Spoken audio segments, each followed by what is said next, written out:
Սիրելի ընկերներ, բարեկամներ, շատ ուրախ եմ ձեզ տեսնելու համար։ Ուզում եմ ընդգծել, որ այսօր մեր հանդիպման կարևորագույն նպատակներից մեկը հետևյալն է, որ ես ուզում եմ ձեզ շնորհակալություն հայտնել ձեր հաստատակամության համար, որովհետև ձեր հաստատակամությունն է այն քաղաքական գործոնը,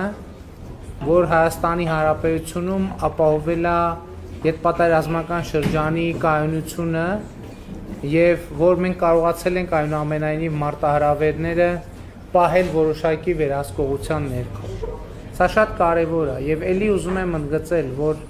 սա բացառիկ երևույթ է, որովհետեւ եթե մեր քաղաքական համախոհությունը չլիներ արժեքային, մենք այս իրավիճակը չէինք ունենա։ Եթե մեր քաղաքական ճանապարհը եւ գործունեությունը հիմնված լիներ փողի վրա, հիմնված լիներ բիզնեսի վրա, հիմնված լիներ ինչ-որ շահադիտական արժեքների եւ նպատակների վրա, վստահաբար այս փորձությունը չէր անցնի, որովհետեւ շատ մեծ փողեր են մարդիկ փորձել դնել, ծախսել եւ այլն, որպեսզի հետպատերազմական իրավիճակը օգտագործեն իրենց նեղ քաղաքական շահերի համար, բայց դա իրանց մոտ չի ստացվել եւ սա արժեքների հաղթանակն է Հայաստանի Հանրապետությունում։ Երկրորդը, որ ուզում եմ ընդգծել, հետևյալն է, որ մեր ռազմավարական նպատակը Հայաստանում խաղաղ զարգացման դարաշրջան բացելն է, եւ սա մեզնից շատ լուրջ ջանքեր է պահանջում, հատկապես հետպատերազմական եւ տարածաշրջանի որոշակի անկայունության այս ժամանակահատվածում։ Ու շատ կարեւոր եմ համարում, որ մենք ի վերջո կարծես թե միջազգային հանրության կողմից ունենք բավականին պատշաճ արձագանք սահմաններին ստեղծված իրադրությանը եւ ես էլի ուզում եմ ընդգծել, որ Մինսկի խմբի համանախագահության 3 տարածած հայտարարությունը ըստ էության այդ բազան եւ հիմքը ստեղծում է, որպեսզի մենք խոսենք սահմանին դեեսկալացիայի եւ իրադրության լուծման վերաբերյալ։ Եվ ես արդեն ասել եմ, որ մենք սպասում ենք, որ ԵԱՀԿ Մինսկի խմբի համանախագահությունը մեզ ազդակ տա, որ համաձայնությունը կայացված է նաև Ադրբեջանի հետ, որպեսզի մենք նույն պահից սկսենք փոխադարձաբար զորքերի հետ քաշումը դեպի մշտական տեղակայման վայրեր։ Միջայլոց այս թեմայով, որ ես խոսում եմ, հետո ինձ վերագրվում են մտքեր,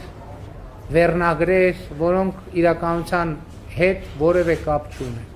Երեք ես ասում եմ, որ սահմանը 21-րդ դարում նույնն է, թե միջնադարում Պարիսպը։ Եվ հետևաբար, եթե մենք ունենանք Պարիսպ, դա մեզ ազատում է յուրաքանչյուր սարի եւ բլրի վրա զինվոր ունենալու անհրաժեշտությունից, որովհետեւ դեմարկացված եւ դելիմիտացված սահմանները պահպանվում են նախ սահմանապահների կողմից, ովքեր բարեկություն են իրականացնում նաեւ տեխնիկական միջոցներով եւ այլն եւ այսպես շարունակ։ Հիմա ձեզ հայտնի շրջանակները ասում են, որ ես կոչ եմ անում, որ մենք հրաժարվենք մեր ռազմավարական բարձունքներից եւ այդպես շարունակ։ Ես հույս ունեմ, որ մեր ոչ թե հույս ունեմ, համոզված եմ, որ մեր հանրությունը արդեն սովորել է այս լրատվական մանիպուլյացիաների եւ սահմանի հետ կապված ամենաթարմ պատմությունը կա, երբ որ փակված էջերով փաստաթուղթ հրապարակում եւ փորձ արվում ներկայացնել, թե Հայաստանի կառավարությունը փորձում է, չգիտեմ, ինչ որ հակահայ դարակազմիկ հակահայության փաստաթուղթ ստորագրել։ Հետո այդ փաստաթուղթը բացահայտվեց եւ իմ կոչը ինչ էր քաղաքացիներին, ասում էի, այդ փաստաթուղթը վերցրեք, յուրաքանչյուրը ձեզ համար կարդացեք։ Տեսեք այդտեղ որտեղ եք խնդիր տեսնում, ֆունդամենտալ խնդիրը ծագում էր հետեւյալ պարագայում, որ մարդիկ ասում են, որ մեզ սահման պետք չի։ Դա գիտեք կատարյալ անհետեցությունը։ Ուրիշ բան սահմանագծման եւ սահմանազատման աշխատանքը հեշտ աշխատանք չի։ Ես ձեզ ամենապարզ օրինակը բերեմ, Վրաստանի հետ մենք սահմանազատման աշխատանք ենք անում, որ 30 տարի է շարունակվում է։ Եվ մեզ դեռ հաջողվել է համաձայնության գալ սահմանի 60%-ի վերաբերյալ։ 40%-ի վերաբերյալ դեռ աշխատանք շարունակվում է։ Առավել եւս Ադրբեջանի պարագայում այդ բարդությունները եւ տարաձայնությունները ծագելու են։ Բայց դա չի նշանակում, որ մենք ասում ենք, որ մենք չենք քննարկում այդ հարցը։ Բայց այդ հարցի քննարկումը բոլորիս է պետք։ Որովհետեւ այդ Փարիզը ինչքան մեզ է պետք, այնքան էլ իրանց է պետք։ Որովհետեւ այդ Փարիզը այո նշանակում է, որ մենք անհրաժեշտությունը ամեն սարի գլխին զինվոր ունենալ վերանում է։ Դա չի նշանակում, որ սարը մեզ պետք չի կամ սարից մենք հրաժարվում ենք։ Դա նշանակում է, որ մեր սարը պաշտպանված է Փարիզով։ Սրանից բխող բոլոր հետևանքներով։ Եվ սա է մեր մոտեցումը եւ դիրքորոշումը, եւ ելի եմ ասում, այդ վախերը, որ ուզում են սերմանել, իրավիճակը իհարկե լարված է, մեզնից ոչ մեկը չի ասում։ Մեծ հաշվով Հայաստանի Հանրապետության քաղաքացին ոչ մի մտավախություն պետքա չունենա։ Այդ մտավախությունները այսօր նույնն են, ինչ որ 10 տարի առաջ, ինչ որ 15 տարի առաջ։ Այսօր մարդիկ փորձում են ասել, թե խաղաղ բանի ժամանակներ է եղել Հայաստանում։ Հայաստանում անկախությունից ի վեր խաղաղ ոչ մի օր չի եղել։ Ոչ մի օր խաղաղ օր չի եղել։ Որտեղ խաղաղությունն է, երբ որ հակամարտությունը լուծված է, կարգավորված է, բոլորը համաձայն են։ Միջազգային իրավունքով ֆիքսվել է։ Մենք 30 տարվա ընթացքում նաև զինադադարից հետո մենք անդադ զոհեր ենք ունեցել սահմանում։ Անդադ զոհեր ենք ունեցել։ Ամենատարբեր լարվածություններ ենք ունեցել։ Եվ ինչու Ադրբեջանը, ելի եմ ասում, ինչու Ադրբեջանը պատերազմը սկսեց 2020 թվականին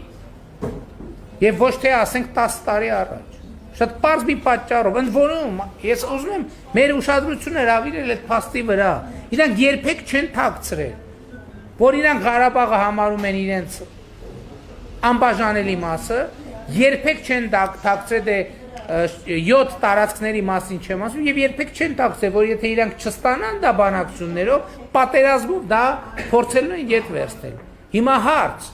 ինչու իրանք այդ պատերազմը չեն սկսել 2009 թվականին, 10 թվականին, 11, 12, 13 թվականին։ Որտեղ իրենք տեսել են, որ 13 տեսել են, որ դինամիկան այնպիսին է, որ 5 տարի հետո Հայաստանը ավելի թույլ է ալնելու, քան այսօր։ Եվ հետևաբար ինչ իմաստ ունի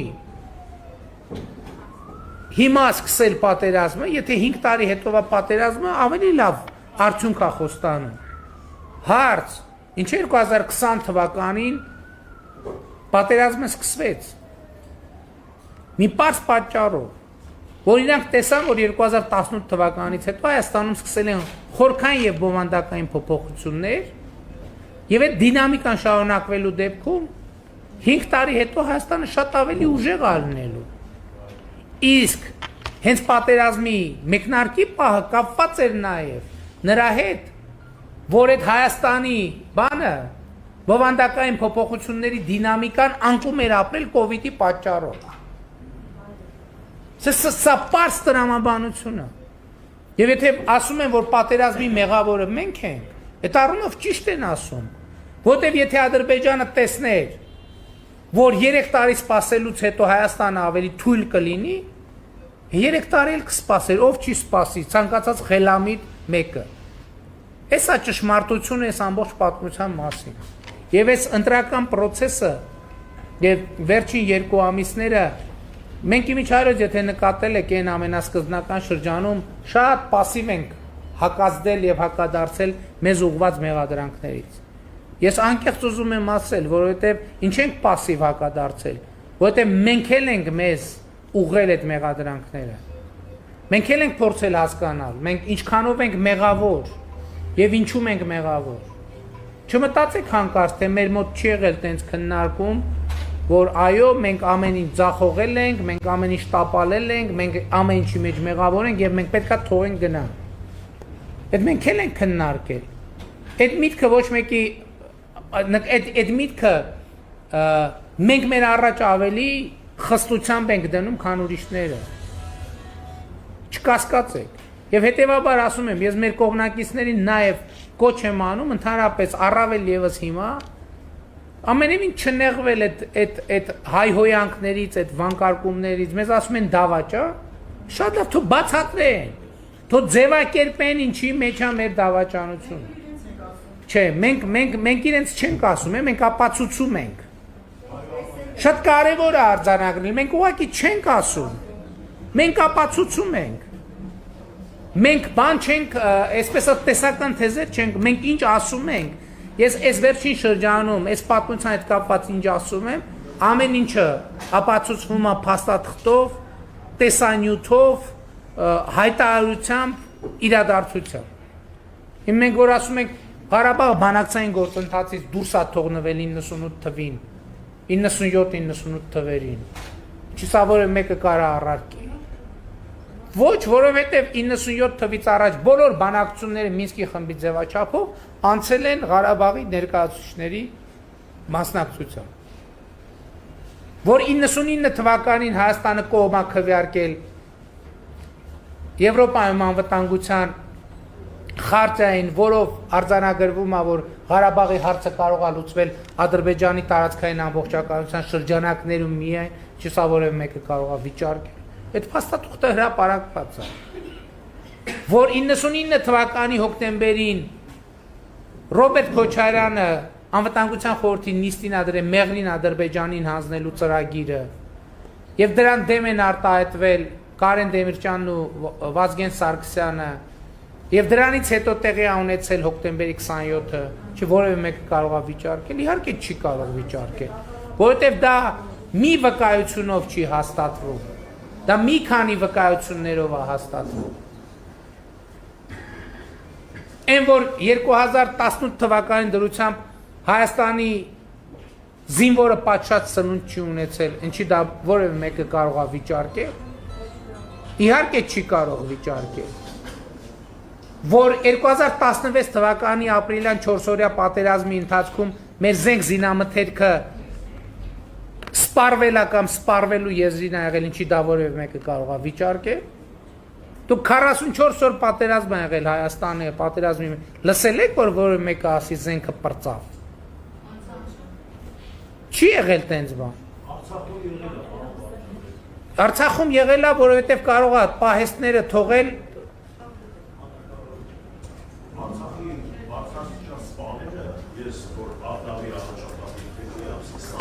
Տալվային հարցակում կասեցրեցին կառավարության ժամը 6-ից կողմերը, որը պատասխանում էինք նրանց տարածքներ ուժերի ուժեստային, նրանց մեկ ժամ երկու ժամ առաջ։ Երբ որ բարեհաջող նրանց երկվան դիրքեր շվրտեցին, նրանց չհասցրեցին էլ ինչ-որ շարժանել, վերջացավ հակատանկային միջոցները, մենք խնդրեցինք հրամանատար կազմի և նրանք ուշում էին ասելով ուզում եք արա։ Ինչ ուտում եք այս ռոբերներ առաջ ծնունդով արցախցի ներողություն, որ ստիպում էին, համոզում էին, խնդրում էին, որպեսզի մեզ մարտահրավեր։ Սա արձանագրել, որ արցախցի բարձրաճան սպաները պետք չի, չկա արցախցի, չկա հայաստանցի։ Մենք ենք, բոլորս էլ մենք ենք։ Հիմա որ այդքանը պատմեցիք, մի հատ Ես բան պատմեմ էլի ձեզ։ Օրինակ դեպքեր կան, պատերազմի դրվագներ կան, որ կներեք խելագարվելու բան է ուղղակի։ Տեսեք,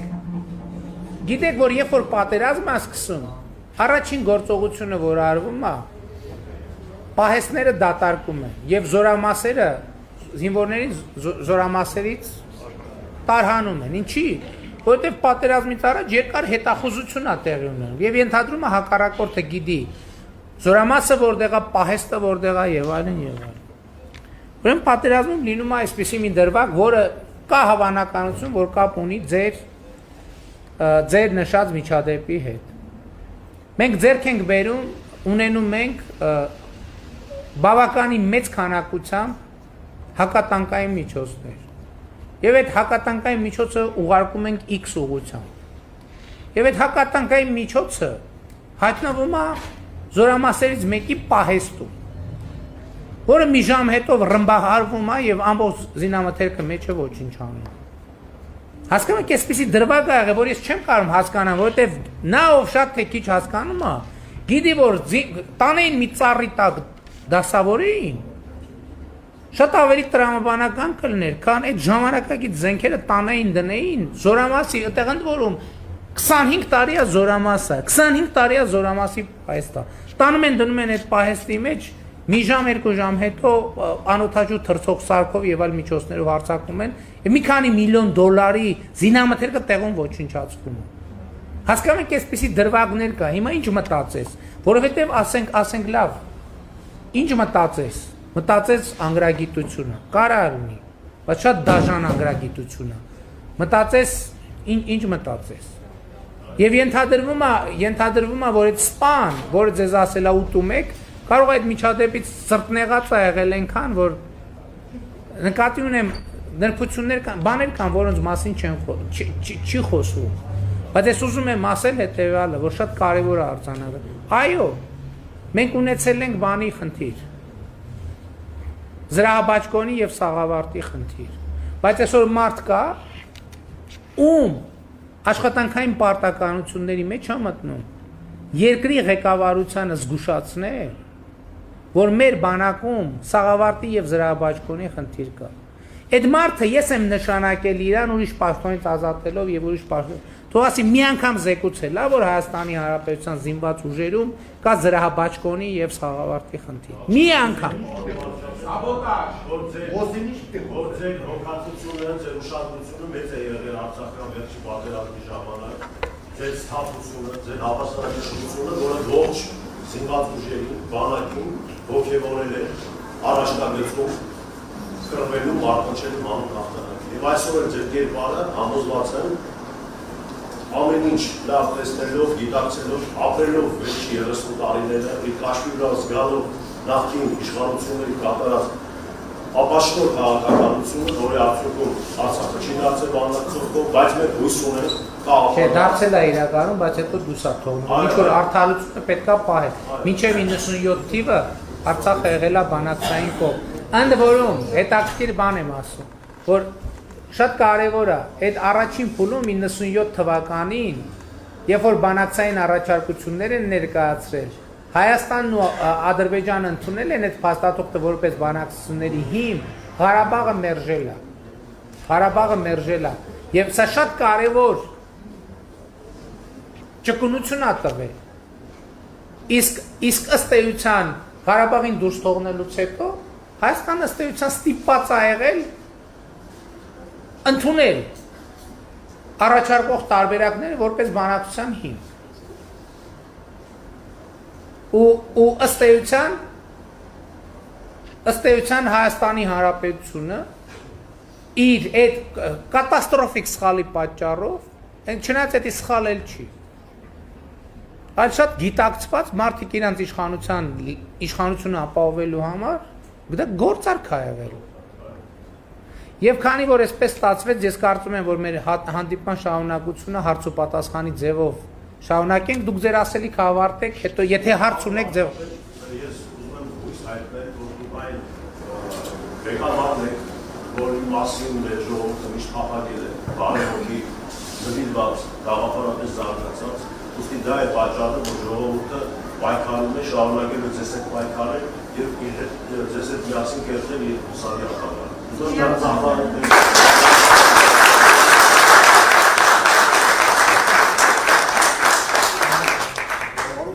Բարև ձեզ։ Ես կինո Մոսկվայի երկու միտինգներ որ կա, փոքր միտինգները, մասնակից եմ եղել մինչև վերջը։ Հիմա ինձ որպես Հայաստանի շարքային քաղաքացի ծնունդով Գորիսեցի։ Ես ուզում եմ ասեմ, ինչ են ուզում մեզնից նախկին ավազակապետարանասողները, պետությունասողները, այսօր դաշինք են կազմում։ Ես 1000 մարդ իմ կողմից ընտրությունների մասնակցություն եմ ցույց տալու։ Անկախ եմ բանից, եւ որ Գորիսում քաղաքապետեն Չոլախի որդին ավել պակաս բաներախոսում ենք չենք հասկանում, ոչ մի սունեցին մաքուր, չի կարա գնա մեր հեղափոխությունը մեզից գողանալու։ Ես կանգնած եմ ձեր կողքին, մի 1000 մարդի կողքին,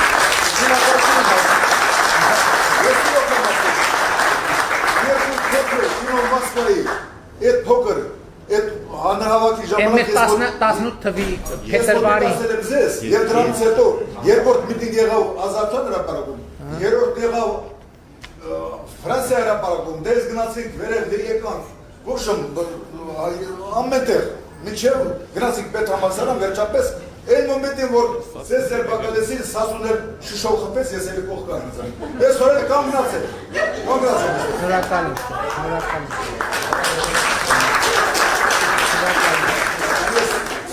Արտահայտություն արեցի։ Չէ, բացատրում։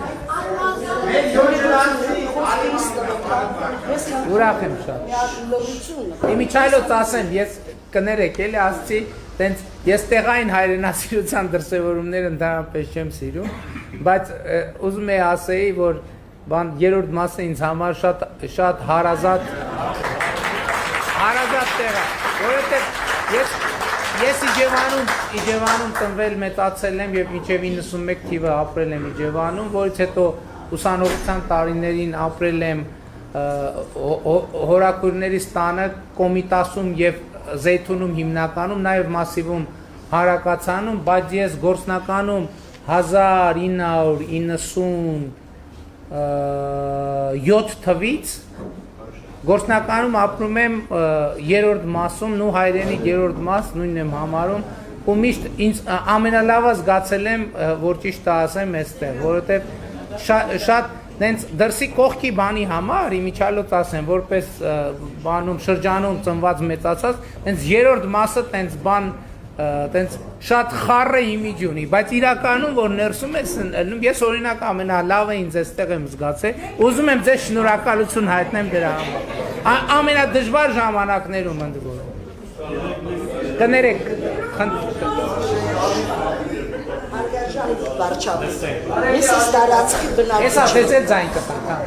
Ես ես տարածքի բնակիչ եմ եւ իմ ամբողջ կյանքը աշխատել եմ երիտասարդության, վետերանների եւ բոլոր տարիքի երեխաների հետ։ Այդ մտահոգությունը մշտապես ես կանգնած եմ եղել մեր հայրենիքի յուրաքանչյուր գործնական գործերի համար։ Հիմա ես այս սահմանագծման հարցը խորհրդային միության ժամանակ դե պարզա, որոնտեղ հանրապետությունները սահմանագծումը ուրիշ է եղել։ Հիմա ինչու վերափոխումներ ա գնում։ Այդ վերափոխումները լինելու են եւ ինչպես պետք է ձեռնարկվի այդ սահմանագծումը։ Եվ Սյունիքի ճանապարհային հարցը, դա ինչպես պետք է լուծվի։ Դա մեզ բաց անհասկանալի է ամբողջ ազգի ժողովրդի համար։ Ես ամեն քայլափոխի բոլորի հետ զրուցում եմ եւ իրենց բացատրում եմ իմ գիտելիքներով։ Ես խնդրում եմ մի հատ այդ բացատրությունը ճիշտ տալ։ Իսկ նախկիններին իրենց արած գործերի համար նա մեծ պատասխաններ պետք է տան, որ մեր երկիրը հարցրեցին այս կործանման վիճակին։ Շատ մտահոգված եմ ես։ Որպես մայր, մեր շատ կարևոր հարց է հարցը հետ վերադարձ, ինչու պետք է այս վերջին մտնեն հողը եւ մեր 6 նայումիկներին վերցնեն եւ տանեն։ Միթե չէր կարողանային համախմբվեին։ Պետք է ստեղ բոլոր տղամարդիկ պետք է համախմբվեն եւ սահմանային հարցը լուծեն։ Մեծից փոքր։ Գիտեք, հայրենիքը պահելու վերջից խոսելով ոչինչ չի լինի։ Գործնական պետք է գործել։ Այո, վերջից սկսեմ, բայց ես ուզում եմ ասել, ես իմ խոսքում ոնց որ թե նշեցի դա, ընդհանրապես ես կարծում եմ, որ այս իրավիճակում կան բոլոր հնարավորությունները, որպեսզի մենք այդ բոլոր հարցերը լուծենք բանակցային դիվանագիտական ոչ ուժային ճանապարհով։ Եվ ես ասացի, որ կարծում եմ սա մի իրավիճակ է, երբ որ մենք շատ հազվադեպ է այսպես լինում, բայց մենք ունենք պատշաճ միջազգային արձագանք սահմանային իրադրության վերաբերյալ։ Հիմա մենք պետք է այդ պատշաճ միջազգային արձագանքը կարողանանք դարձնել կոնկրետ արդյունք։ Եվ դրա հնարավորությունը կա։ Եվ գերիների վերադարձի մասով Մինսկի խմբի համանախագահ երկրները Մինսկի խմբին միշտ մեղադրել են։ Եվ հայկական կողմն է մեղադրել, եւ ադրբեջանական կողմն է մեղադրել, որ ասվում է, որ ոչ կոնկրետ, ոչ հասցեական հայտարարություններ են արվում։ Հիմա վերջին շրջանում նաև պետք է արձանագրել, իհարկե միշտ չի որ այդպես է եղել, դե հայտարարությունն է մի մասին դուր է գալիս, մյուս մասին դուր չի գալիս, բայց հիմա մենք ունենք պատշաճ միջազգային արձագանք։ Եվ դա շատ ուրախացնող է, եւ ես ողջունել եմ Մինսկի խմբի համանախագահների հայտարարությունը եւ ասել եմ, որ մենք միանշանակ պատրաստ ենք հենց անմիջապես, որ պահից սկսած ինձ լուր տան, որ Էսա պայմանավորվածությունը իրականացնում ենք, նույն պահից մենք պատրաստ ենք իրականացնել զորքերի հայելային դուրս բերումը, որը պետք է երկկողմանի տեղի ունենա, եւ իհարկե գերիների վերադարձնել ժամանակի խնդիր է, եւ հիմա այս շատ ինտենսիվ բանակցություններ են տեղի ունենում նաեւ այդ թեմայով։ Սյունիքի ճանապարհների հետ կապված ռազմավարական մի խնդիր կա, որը մենք պետք է լուծենք։ Հյուսիս-հարավ ճանապարհը ունի շատ կարեւոր նշանակություն։ Բայց եւ մենք պետքա հիմա որոշում ենք կայացրել, որ պետքա օր առաջ սկսենք հյուսիս-հարավ ճանապարհի Սիսիան Ագարակ հատվածը, այսինքն Սիսիանից մտնի եւ հասնի Ագարակ։ Սրան զուգահեռ մենք նաեւ Տաթև Քաջարան ավտոճանապարհն ենք կառուցում արդեն երկար ժամանակ եւ առաջիկա 1 տարվա ընթացքում կավարտենք, այսինքն որպեսզի մի հատ էլ այդպիսի ճանապարհ լինի, եւ եւս մի ճանապարհ ենք մենք կառուցում դեպի Գորիսի հատվածից դեպի Շուրնոխի հատված, որպեսզի մենք ունենանք ճանապարհային պատշաճ ցանց, որպեսզի այս նոր իրադրությունը որևէ ձևով մեր քաղաքացիների անվտանգ հաղորդակցության վրա չանդրադառնա։ Այսինքն մենք այդտեղ բավականին լավ զարգացնելու ենք ճանապարհային ցանցը, որպեսզի եղած մարտահրավերները լուծվի։ Այդ ճանապարհները իմիջիալոց ասեմ, դրանց մի մասը կան, պարզապես լավ վիճակում չեն եւ մենք այդ ճանապարհները կսկսենք լավարկել, որակը լավացնել։ Տնտեսական նպատակում են անում ճանապարհները բացելու։ Ո՞վ։ Այսինքն, որ Սյունիքի ճանապարհը մեր պետք է բացվի դեպի Ռուսաստան, դա ինչ նպատակ ունեն անում։ Տնտեսությունը առևտուրը մոտեցնել, թե տեսեք, ապա շրջափակումը ինքը երբեք ճանապարհը առաջին հերթին տնտեսական նշանակություն ունի, իհարկե։ Եվ հիմա տեսեք ինչի մասին է խոսքը։ Խորհրդային միության ժամանակ եղել է երկաթուղային ցանց, բավականին զարգացավ։ Եթե շատ կարճ ասենք, այսօր Ռուսաստան, Հայաստան, Ադրբեջան խոսակցությունը ինչի մասին է։ Խորհրդային միության ժամանակներ գոյություն ունեցած երկաթուղային ցանցը վերականգնելու մասին է, որը մեզ հնարավորություն է տալիս կապ հաստատել Ռուսաստանի հետ, որը մեզ հնարավորություն է տալիս կապ հաստատել Իրանի Իսլամական Հանրապետության հետ, որը նաև այո, Ադրբեջանի հնարավորություն է տալիս Նախիջևանով երկաթուղային կապ հաստատել Իրանի Իսլամական Հանրապետության հետ։ Այսինքն խոսքը այդ տնտեսական ենթակառուցվածքները բացելու մասին է, բայց մենք հասկանում ենք նաև, որ դա տնտեսական նշանակությունից բացի ունի նաև քաղաքական նշանակություն։ Այո, ամեն հնարավորություն։ Բայց կարելի վստահել։ Դա վտանգավոր չի։ Դե դրա համար եթե Ադրբեջան գնանք, վտանգավոր է, իսկ ներկա պայմաններում, եթե հետագայում կարող։ Գիտեք, ամեն ինչն է վտանգավոր։ Ճանապարհի փակ լինելն էլ է վտանգավոր, բաց լինելն էլ է վտանգավոր, ճանապարհի լինելն էլ է վտանգավոր, չլինելն էլ է վտանգավոր։ Գիտեք, ցավոք սրտի ժամանակակից կյանքում եւ ոչ միայն բոլոր ժամանակների կյանքում ոչ մի բան անվտանգ չի եղել։ Օրինակ տնից դուրս գալը վտանգավոր, թե վտանգավոր չի, իհարկե վտանգավոր է։ Որտեղ հայրենիքի հարց է դրվում։ Չէ, գիտեք ինչ, հարցն է դնում։ Տան հարցի գիտեք ինչ, երբ որ մենք տնից դուրս ենք գալիս, ներողություն, տնից դուրս ենք գալիս, Աստված չանի, դա վտանգ է, որ կարա պատահար տեղի ունենա եւ այլն, արևի տակ մնանք, արևահարվենք, տանը մնանք։ Այդտեղ էլ սա ամբողջ խնդիրն է, որ պետք է կարողանանք այդ ռիսկերի կառավարման համակարգ ունենալ։ Մենք տարածքներ հիմա իրավունք չունենք տալու զիջելու Ադրբեջանին։ Եվ գերակոնից մենք իրավունք Իսկ կներեք ով է ասել, որ մենք տարածքներ պետք է զիջենք։ Ես համենայնպես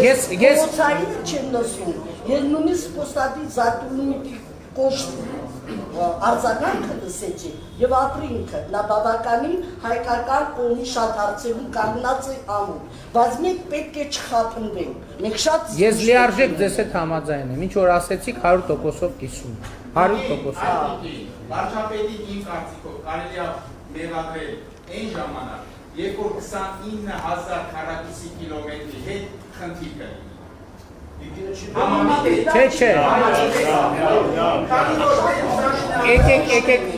ինչ որ ասվեց, կներեք, ինչ որ ասցիք 100%-ով համաձայն եմ, 100%-ով, անվերապահ։ Խնդրեմ, համեցեք։ Մենք բոլորս մաղաքենեսել ու կարծիքով ուզում ենք, որպեսզի 60% ձայն հավաքի, չէ՞ կարգնացիական պայմանագիրը։ Այո։ 60%։ Դրա համար պետք է զգացման աշխատանք։ Իսկ ձեր կողմից հենց անեք խիստ լինեք հանկարծ ընտրակաշարք չբաժանեք, քանի որ դա խանգարի մեր քննաջան աշխատանքի։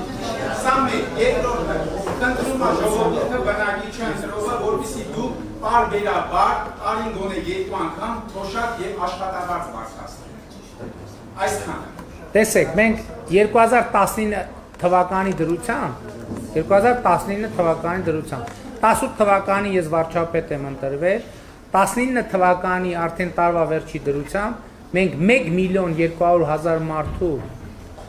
կամ թոշակ կամ աշխատավարձ կամ նպաստ բարձրացրել ենք։ Տարի ու կեսվա մեջ 1.200.000 մարդու։ 2020 թվին այո չենք բարձրացրել։ Չենք բարձրացրել, որովհետև կորոնավիրուսը եւ պատերազմի այդ հնարավորությունը չստեղծեց։ Բայց հիմա տեսեք, երբ որ մենք հիմա նայում ենք, ժողովուրդ, դա էլ է շատ կարևոր։ Լավ այդ պատերազմը տեղի ունեցավ։ Այո, շատ ծանր պարտություն էր։ Բայց այդ պատերազմից հետո կարևոր է արձանագրել, թե մենք ինչ կարգի մարտահրավերներ ենք դիմակայել։ Մենք մակրոտնտեսական կայունություն ենք պահել։ Մենք ֆինանսատնտեսական կայունություն ենք պահել։ Մենք այո շատ լուրջ քաղաքական դիմակայություն է տեղի ունեցել, բայց փառք Աստծո, դրանք քաղաքացիական բախումների, ել չեմ ասում, քաղաքացիական պատերազմի չեն վերածվել։ Է շատ կարևոր է։ Հա, բայց վերադառնալով ձեր հարցին, թոշակների եւ աշխատավարձերի վերաբերյալ։ Ես ուզում եմ հետեւյալը ասել, որ ես հիմա ուղղակի չեմ ուզում բանանեմ, փորփրեմ ճշգրտության հետևից ընկնելով, բայց 2018-ից մինչև հիմա Հայաստանում տասնյակ հազարներով լավ թվերը, որ չասեմ, որ աշխատատեղեր են գրանցվել։ Գրանցված աշխատատեղերի աշխատավարձերը մինչև 25%-ով բարձրացել են։ Եվ մենք հիմա նաև ետպատերազմական շրջանում մենք ինչ ինչերը հա տես թվերը որ ձեռի տակ չկա չասենք որ 85000 18 թվի ապրիլի համար հա այսինքն 85000 նոր աշխատատեղ է ձևավորվել գրանցվել է աշխատատեղ եւ սա կորոնավիրուսից եւ պատերազմից հետո ժողովուրդ եւ այո այդ մեր օրակարգի հարցն է բայց ես ուզում եմ նաեւ մենք արձանագրենք պետությունը ոնց է աշխատավարձ բարձրացնում կառավարությունը աշխատավարձը բարձրացնում է ձևավորված հարկերի շնորհիվ որովհետեւ այն թոշակառուն որ մեզ ասում է որ թոշակը բարձրացրեք ճիշտ է ասում մենք իրան խնդրում ենք ասում ենք խանութից թեկուս մի հատ լուցկի եք առնում, ՀԴՄ կտրոն վերցրեք, որպեսզի հարկ գոյանա, որպեսզի մենք այդ հնարավորությունը ունենանք։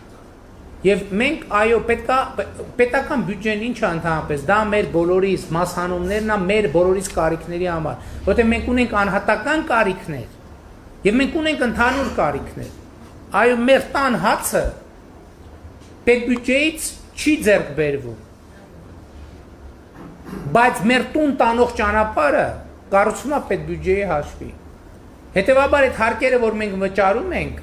մի ժամանակ Հայաստանում կար ընկալում, որ մենք այդ փողը տալիս ենք ինչ-որ ուրիշի։ Հիմա փառք Աստծո այդ ընկալումը նվազում է, որտեղ մենք բոլորս հասկանում ենք, որ այդ փողը մենք մեզ ենք տալիս, որովհետև մեր անհատական կարիքները մենք մեր այս գրպանից ենք հոգում, իսկ հանրային կարիքները այս մյուս գրպանից ենք հոգում։ Եվ այո, դա պետք է լինի մեր օրակարգը։ Բայց որպեսզի մենք թոշակները, մենք ինչքան էլ բարձրացնում ենք թոշակները, մեր մոտ թոշակները ժողովուրդ այնքան բարձր են, որ մի 10 տարի գնաճին հաղթահարելով պետք է բարձրացնենք, որպեսզի մենք թոշակառուին ասենք, որ այ մենք հիմա պարզ աչքերով, պարզ երեսով կարանք քեզ նայենք։ Որտեղ ինչքան էլ բարձրացնում ենք նախ գնաճը հետևից գալիս է, եւ երկրորդ այնքան ցածր է, որ հələ ինչքան պետք է բարձրացնենք, ասենք լավ։ Ենթադրենք 65,000 դրամը դարձրինք 68,000 դրամ, մենք համարում ենք, որ թոշակ բարձրացրի։ Դա անհատի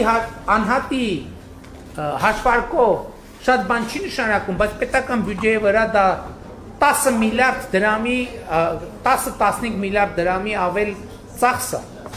Եվ հետևաբար այդ թոշակների խնդրեմը իրականում, երբ որ խոսում ենք ճանապարհի բացման մասին, մենք ինչի համար ենք ուզում ճանապարհը բացվի։ Մենք ասում ենք ճանապարհը բացվի, որ Հայաստանում պղնձաձուլարան լինի օրինակ, որի աշխատատեղերը կրկնապատկվեն, ավելանան, դրա արդյունքում գոյացած հարկը բյուջեն ավելանա, որ վերջում թոշակառուի հարկը բարձրացնենք։ Բայց դա հեշտ չի։ Այս հարցի շուրջ կա մանիպուլյացիա, որ ասում են, ոնց կլինի, որ ստեղով գնաց կանցնի։ Բա պետք է անցնի ժողովուրդ, բա ինչ ենք ուզում։ Երկրորդն էլ, բայց կա նաև դրա հետ կապված ռիսկեր էլ կան, չի, որ այդ հարցը տենց պարզ հարց է։ Մենք պետք է մանիպուլյացիաներն կառավարենք, ռիսկերն կառավարենք եւ պետք է գնանք մեր ապագայի հետևից, էսա ճանապարհը։ Չի կարելի, հասկանում եք, տեղում փակվել, ասել մենք փակվում ենք, որ մեզ բան տնից դուրս չգանք, որ մեզ բան չպատահի։ Այո, տնից դուրս չգանք, որ մեզ բան չպատահի, բայց հետո վերջում պարզվում է, որ մեզ մեր տան մեջ է բան պատահում։ Եվ մեծ հաշվով այս պատմությունը դրա մասին է։ Մեծ հաշվով մենք շատ երկար տարիներ ասել ենք, վայ եկեք տնից դուրս չգանք, որ մեզ բան չպատահի, վայ մեր ազգային ինքնությունը, վայ հանկարծ մարդ չգա ստեղ, վայ հանկարծ էս չլինեն, արդյունքում ինչ ենք ունենում։ Այո, այդ բոլոր ռիսկերը կան։ Ինչպես ասում եմ, կան ռիսկեր, որ առաջանում են տնից դուրս գալուց հետո։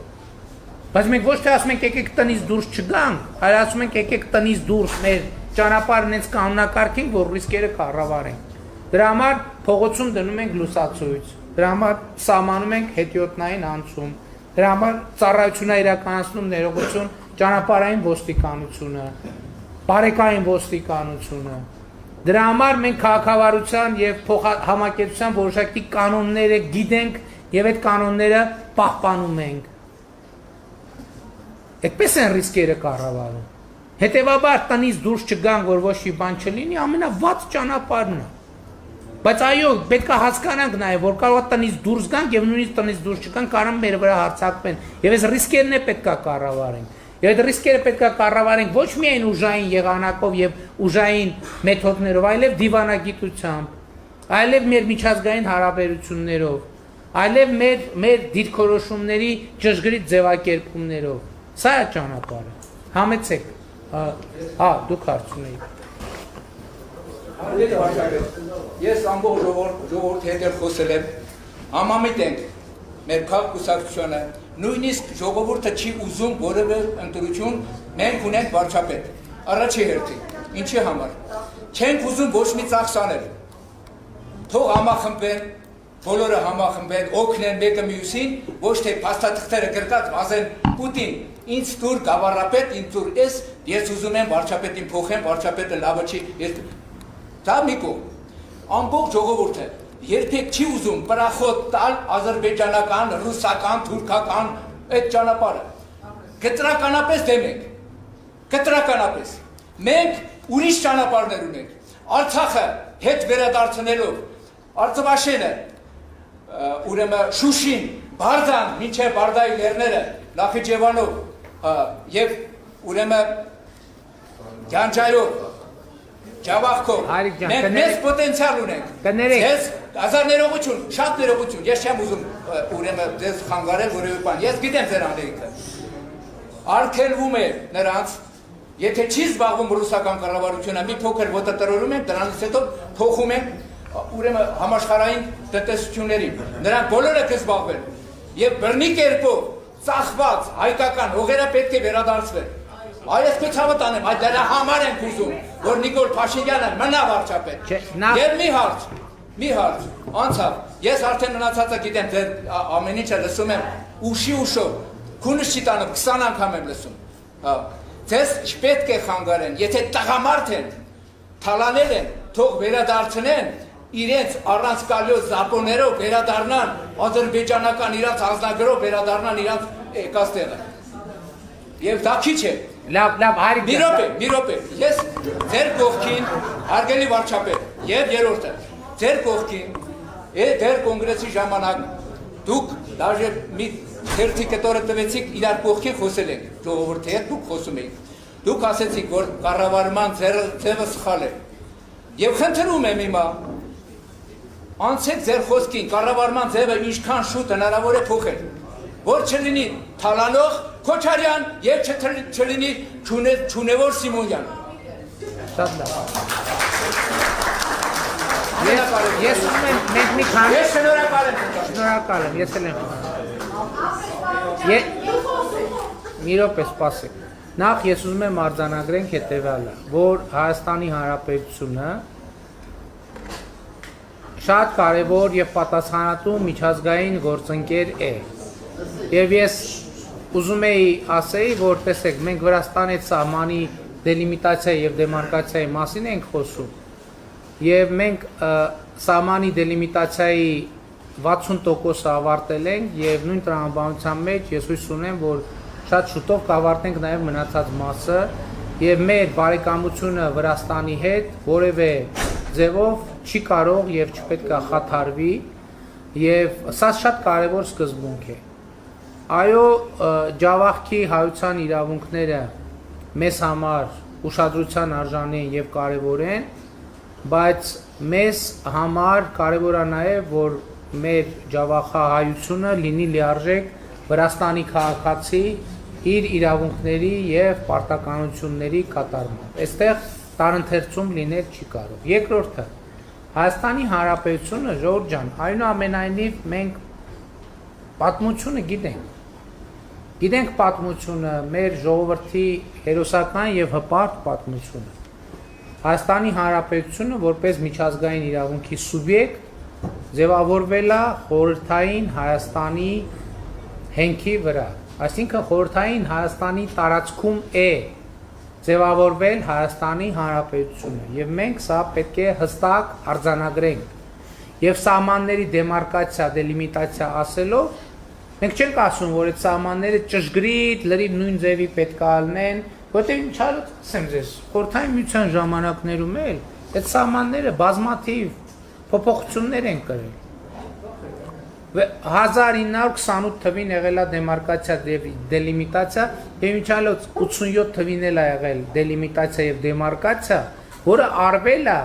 բայց հետո հակամարտության պատճառով խորհրդարանները, գերագույն խորհուրդները չեն հասցրել վավերացնել։ Եվ նկատի ունեմ դեմարկացիան դելիմիտացիա անելը հենց այդ Հայաստանի շուրջ այդ պարիսպը ձևավորելն է միջազգային։ Ղարաբաղի հարցը եւ Ղարաբաղյան հակամարտությունը այս process-ի հետ բովանդակային առնչություն չունի։ Ղարաբաղի հարցի հետ կապված ինչա պետք է անել։ Դրա մասին խոսել են ԵԱԿ Մինսկի խմբի համանախագահները պատերազմից հետո, ասելով, որ Ղարաբաղի հարցը պետք է կարգավորվի նախկինում խաղաղ բանակցությունների միջոցով, նախկինում հռչակված սկզբունքների հիման վրա։ Եվ ես էլի ուզում եմ մի բան ասեմ, ժողովուրդ ջան, Մեր 30 տարվա պատմությունը պետք է մեզ բերի հետևյալ տրամաբանության մեջ,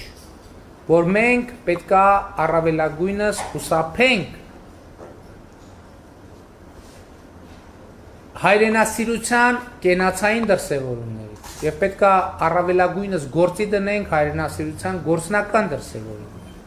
Որն է գործնական դրսևորումը, նրա մասին ենք, դա դպրոց կառուցելն է, դա ներդրում անելն է, դա հարկ վճարելն է, դա թոշակ բարձրացնելն է։ Հասկանում եք, այս իրական հայրենիքը պետք է դառնա մեր երազանքի հայրենիքը։ Այս իրական հայրենիքում մենք պետք է զարգանանք։ Դա չի նշանակում, որ մենք մեր պարտությամբ չպետք է հպարտանանք, բայց դա չի նշանակում, որ մենք մեր պատմական ձախողումները պետք է ուրանանք, որովհետև մեր սխալները եւ մեր պարտությունները երբեմն մեր ամենամեծ ուսուցիչներն են, մենք պետք է կարողանանք սովորել դրանից։ Այսօր շատ կարևոր մի արձանագրում է պետք է անել, որ մեր երկիրը շատ կարևոր մարտահրավերների առաջ է կանգնած։ Եվ այդ մարտահրավերները լուծելու համար մեզնից պահանջվում է ծայրահեղ սթափություն, ծայրահեղ սառնություն, սառնասրտություն, այո, եւ մենք պետք է սթափ մոտենանք ամեն ինչին։ Եվ մենք մեր տարածաշրջանում, այո, պետք է լինենք որոշակի նաեւ կայունացնող գործում։ Եվ մենք մեր ռազմավարական հեռանկարը հետևյալն է, մեզ պետք է խաղաղ զարգացման դարաշրջան։ Մենք պետք է մեզ ինքներս մեզ շանս տանք, որ մեր երկրում ձևավորվեն գործարաններ։ Մեր երկրում կատարվեն ներդրումներ։ Մեր այսօր տեսեք, մեր մինչև 10 տարեկան երեխաների 35%-ը անգրագետ է, կարդալ չգիտի։ Հասկանում եք, մենք ինչի մասին ենք խոսում։ Երբ որ մեր բոլոր երեխաները կստանան պատշաճ կրթություն, դա է մեր առաքելությունը։ Դա է մեր առաքելությունը։ Բայց այդ 18 թվի Հա, դա 18 թվի թվերն են։ Հայ, 18 թվի թվերն են, բայց ես տեղ քաղաքական ենթատեքստ չեմ դնում։ 27 տարվա անկախության արդյունքում մեր 10 տարեկան երեխաների 35%-ը անգրագետ է։ Սա խայտառակություն է։ Իհարկե չունենք։ Ու չունենք, ցեխ արել է։ Ոչինչ ցեխ։ Համեցեք։ Գործնելու համար ես ասեմ, որ մենք հարկային դաշտը բավականին պիտի վերանայի, որտեղ ինչ-որ մի բան անելու համար դա հաստատ տերը չկարգավորած, արդեն ամիսը լրանում է և մարդը պիտի հարկ վճարի և հարկերն բավականաչափ շատ են, մեծ են չափը։ Իսկ կրթության վերաբերյալ կրթությունը վեճերել ինչ կապ ունի, երբ որ արդեն այն գլխից կրթությունը հավաքականեցին, ծրագիր փոխեցին և մեր կրթական այդ հրաշալի ծրագիրը, որ մեր միջնակարգ կրթություն ավարտածը արդեն բուհի չափ գիտելիքներ, բուհի ավարտածի, սովորածի չափ գիտելիքներում էր։ Մենք ուղղակի այդ կրթական ծրագիրը պիտի վերադարձնենք և նաև հայտարարության կարգով այսպես ձևակերպենք 2010 թվականից մինչև 16 թվականը որոշակի հողատարածքներ հանձնվեցին հակառակորդին։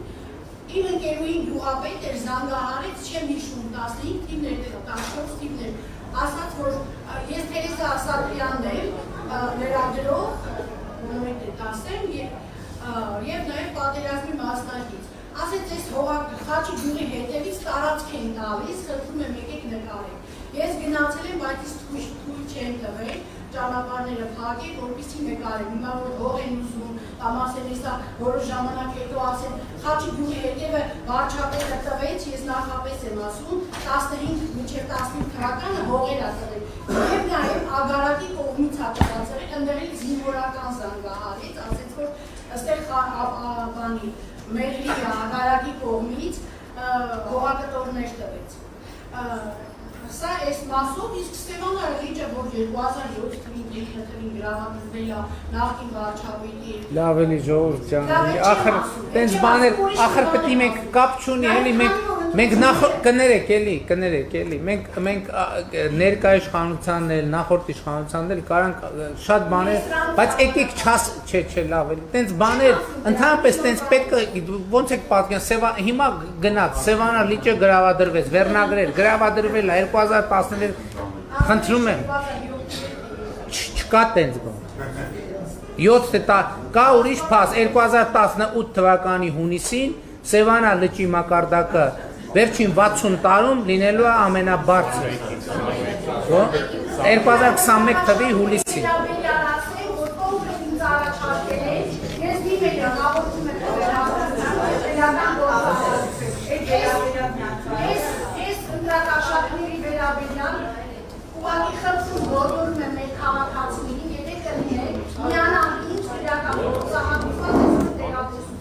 Շատ լավ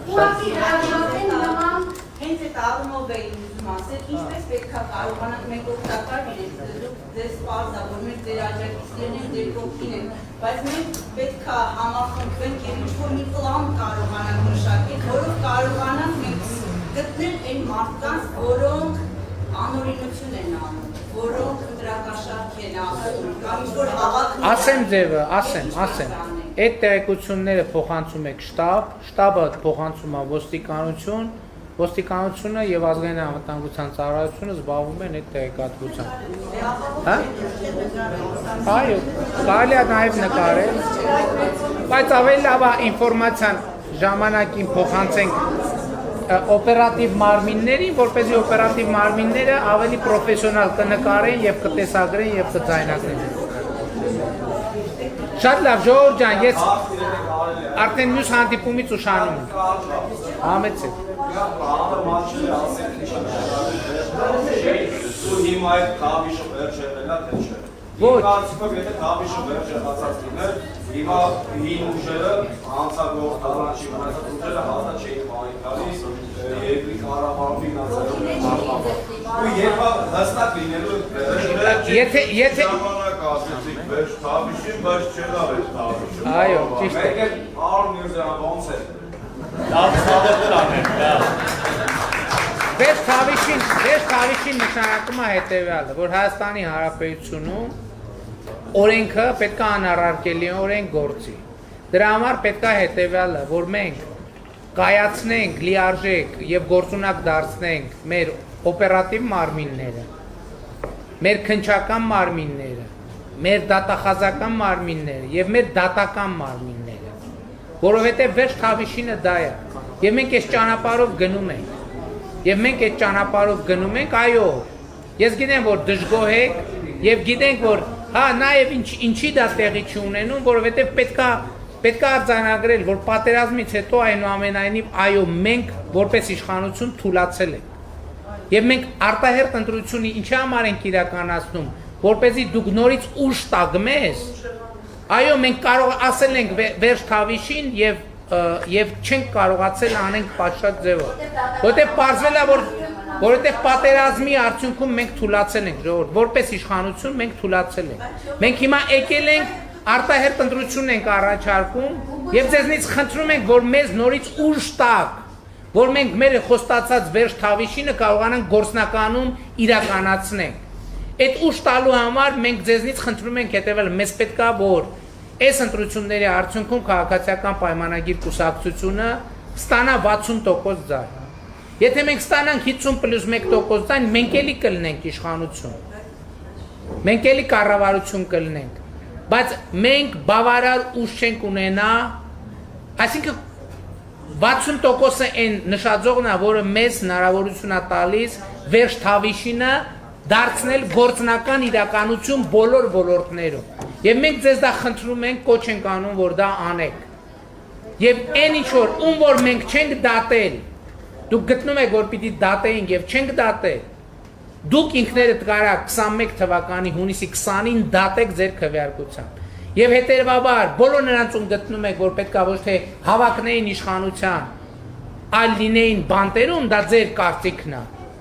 Ուրեմն ժողովուրդը թող զրո ձայն ապահովի նրանց համար եւ դա կլինի ժողովրդական ուղեր, որը բոլորը իրանց ականջին օղ կանեն։ Սկսած դատական համակարգից մնացած բոլորը։ Այդ սա է վերջթավիշինը, որը մենք իրար հետ հունիսի 20-ին անպայման պետք է անենք արձանագրելու համար, որ հուսախապ են լինում բոլոր նրանք, ովքեր մտածում են, որ ապագա չկա։ Մենք ասում ենք ապագան կա եւ իրար հետ այդ 60% նշաջողով մենք այդ ապագան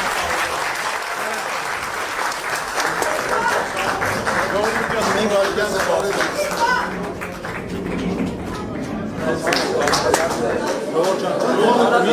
սպասել։